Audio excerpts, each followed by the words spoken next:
সবচেয়ে বড় মিথ্যেবাদী হলো মা, যাকে সবাই সম্মান দিই, যাকে নিয়ে এত গান, যাকে নিয়ে এত বাজনা। আমার কাছে সে সবচেয়ে বড় মিথ্যেবাদী, যাকে নিয়ে এত বাজনা।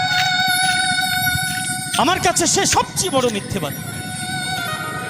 কেন জানেন তো?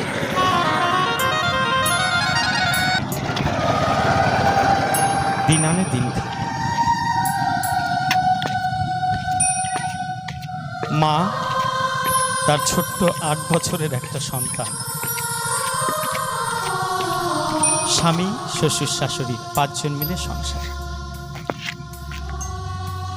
20-25 দিন পরে 5টা মাছের টুকরো এনেছে, শ্বশুর শাশুড়িকে খাইয়েছে, স্বামীকে খাইয়েছে, স্বামী খেয়ে বাজারে চলে গেছে, সন্তানকে খাইয়ে স্কুলে পাঠিয়েছে। বাকি আছে কটা?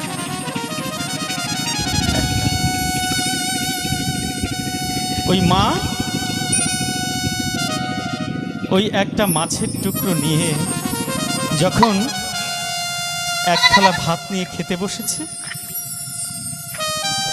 এক গাস ভাত মুখে দিয়ে মাছের টুকরোটা যেই মুখে দিতে গেছে, অমনি মরে পড়েছে তার সন্তানটা। এসে ফিরে বলবে, মা, ও মা, আমার বড্ড খিদে পেয়েছে, আমাকে খেতে দেবে না?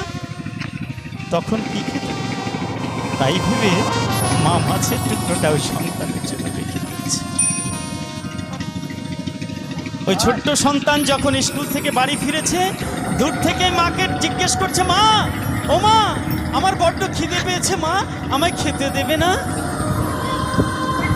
মা ওই মাছের টুকরোটা দিয়ে ওই ছোট সন্তানকে খেতে দিয়েছে।